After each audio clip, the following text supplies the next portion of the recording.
माझं नाव सत्यनारायण मंत्री. मी आयुर्वेदिकचा सल्ला पण देतो आणि आयुर्वेदिकचं काम पण करतो. आणि याच्यात एक पेशंटला दवा देऊन दुवा घेतो, एक पुण्याची पायरी आहे.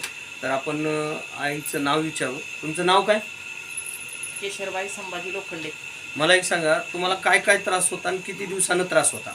माझं जवळजवळ वर्ष दुखत होतं. माझे हे दंड, हे मांड्या, गुडघे दुखत होते.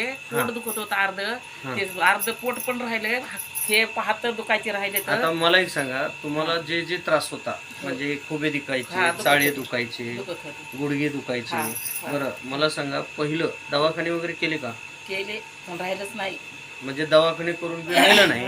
पण तुम्हाला हा त्रास किती दिवसांनी होता, वर्षांनी होता? वर्षाच्या म्हणजे आधी 2-3 वर्ष झालं दुखत होतं.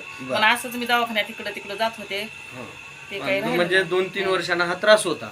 मग ज्यावेळेस मंत्री साहेबांचं आयुर्वेदिक चालू केलं, तुम्हाला काय काय फरक पडला? काय काय फरक पडला म्हणजे माझे हे खवाटे पण राहिले, मांड्या दुखायच्या राहिल्या, माझं पोट दुखायचं राहिलं, थोडेफार गुडघे दुखतात, पण आता काहीच जाणवत नाही मला. असं एकदम चांगलं वाटतं. म्हणजे तुम्ही आता काम करताय? सगळं काम करते मी. पहिलं काम होत होतं का? एवढं फिरणं होत होतं? नाही, लय दुखत होतं माझ्याकडे ज्यावेळेस आलतात त्यावेळेस तुमचं ते खुर्चीवर बसूनच चालू होतं चालू होतं. बरोबर आहे. मग ह्या आयुर्वेदिक मुळे तुम्हाला चांगलं केलंय का मंत्री साहेबांनी काही तुमचे पैसे घेऊन नुकसान केलं? काहीच नाही, एकदम चांगलं केलं.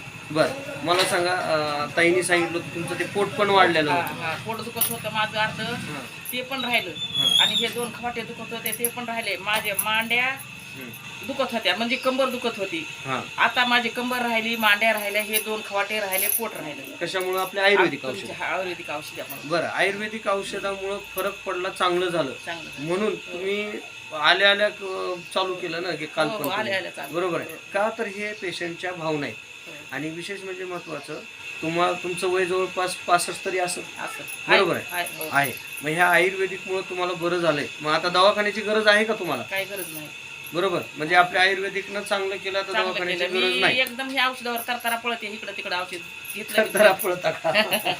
म्हणजे आमच्या आयुर्वेदिकनं तुम्हाला हसतं खेळतं काम चालू केलं तुम्ही. बरोबर आहे. आणि बालिकाताई तर हमेशा म्हणायच्या मला, बाबा आईला लई त्रास आहे, पण आई आता कितीतरी भोगते आहे, माझं चांगलं झालं. धन्यवाद.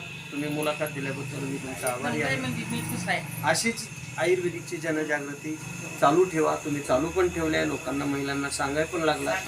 सांगायचं. मी परवेशला गेलते काल, तर माझ्या बहिणीच्या 2 पोरी मेवना, पण जरा पैशाची अडचण असल्यामुळे थोडं नाही, अगोदर प्रचार आणि प्रसार करा, ज्याच्या पैशाच्या हिशोबाने घेते. धन्यवाद. नमस्कार.